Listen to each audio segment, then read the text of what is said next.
আগামী জাতীয় নির্বাচন ঘিরে রাজনৈতিক অঙ্গনে এখন আলোচনার কেন্দ্রে তারেক রহমান। বিএনপির এবার নির্বাচনী কৌশলে সামনে আনতে চায় তারেক ইমেজ।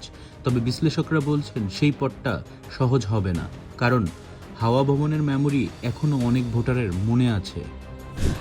আয়না ঘর থেকে আমরা অনেককে বেরোতে দেখছি। আপনাদের সময় একটা হাওয়া ভবন ছিল, মনে আছে নিশ্চয়ই আপনার। আবারও কি হাওয়া ভবন চালু করার প্ল্যান করছেন আপনারা? দীর্ঘ 17 বছর বিদেশে থাকার পর বিএনপির ভারপ্রাপ্ত চেয়ারম্যান তারেক রহমান এবার দেশে ফিরতে পারেন এমন গুঞ্জন এখন দলীয় মহলে বেশ জোরালো। বিবিসি বাংলার এক সাক্ষাৎকারে তিনি নিজেই বলেছেন, খুব শিগগিরই দেশে ফিরব, নির্বাচনেও অংশ নিব। ইনশাল্লাহ দ্রুতই ফিরে আসবো। নির্বাচন যখন অনুষ্ঠিত হবে জনগণের সাথে, জনগণের মাঝেই থাকবো ইনশাল্লাহ। এই ঘোষণার পর থেকে বিএনপি তৃণমূলের নতুন উদ্দীপনা লক্ষ্য করা যাচ্ছে।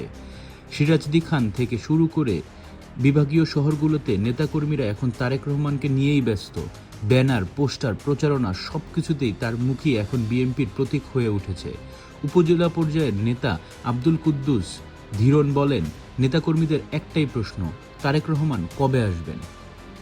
বিএনপির স্থায়ী কমিটির সদস্য ইকবাল হাসান মাহমুদ টুকু বলেন, যেভাবে খালেদা জিয়ার উপস্থিতিতে ভোট প্রভাবিত হতো, এখন তারেক রহমান আসলে এমনই প্রভাব পড়বে। দলীয় সূত্র থেকে জানা গেছে, তারেক রহমান দেশে ফিরলে একটি বড় সমাবেশ ও গণসংবর্ধনার আয়োজনের পরিকল্পনাও আছে। বিএনপির নেতারা মনে করছেন, এই প্রত্যাবর্তন দলকে ঐক্যবদ্ধ করবে, মনোনয়ন নিয়ে যে ভেতরের প্রতিযোগিতা আছে সেটাও কমে আসবে এবং সরাসরি নেতৃত্বের কারণে নির্বাচনী মাঠে নতুন গতি আসবে। তবে রাজনৈতিক বিশ্লেষকরা বিষয়টি দেখছেন ভিন্নভাবে। ঢাকা বিশ্ববিদ্যালয়ের শিক্ষক ডক্টর সাব্বির আহমেদ বিবিসি বাংলাকে জানান, বিএনপির শাসনামল মানুষ প্রত্যক্ষ করেছে। হাওয়া ভবনের যে স্মৃতি সেটা এখনও ভোটারদের মনে আছে, তাই বিএনপিকে সেই লিগেসি থেকে বের হয়ে আসতে হবে। তিনি আরও বলেন, তারেক রহমান যদি তার ইমেজ নতুনভাবে গড়তে পারেন তাহলে প্রভাব পড়বে, কিন্তু সেই পুরনো ধারা যদি ফিরে আসে তাহলে সেটা হবে তার জন্য বড় চ্যালেঞ্জ। বিশ্লেষকদের মতে, বিএনপি যদি পুরো নির্বাচনী কৌশল কেবল তারেক রহমানের ব্যক্তিত্বের উপর নির্ভর করে, তাহলে স্থানীয় পর্যায়ে প্রার্থীদের গুরুত্ব কমে যেতে পারে, যা সংসদীয় ব্যবস্থায় ক্ষতির কারণও হতে পারে। আরেকটি আশঙ্কার দিকও দেখছেন রাজনৈতিক বিশ্লেষকরা। তারা বলছেন, তারেক রহমান দেশে ফিরলে বিএনপির নেতাকর্মীদের মধ্যে বাড়তে পারে বেপরোয়া ভাব, বিশেষ করে যদি জয়ের সম্ভাবনা খুব বেশি মনে হয়।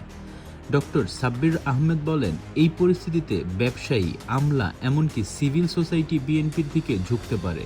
এতে একটি স্থাবক শ্রেণী তৈরি হতে পারে, যেটা ভাঙা খুব কঠিন।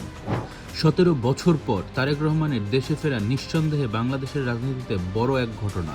তবে সেটা কি কেবল আবেগের ঢেউ তুলবে, নাকি সত্যিই বিএনপিকে জয়ের পথে এগিয়ে নেবে, সেটাই এখন বড় প্রশ্ন। তারেক ইমেজ হয়তো বিএনপির নতুন শক্তি, কিন্তু হাওয়া ভবনের স্মৃতি এখনও তাদের সবচেয়ে বড় রাজনৈতিক চ্যালেঞ্জ। আপনাদের ওপিনিয়ন কি? নিচে কমেন্ট সেকশনে লিখে জানাবেন।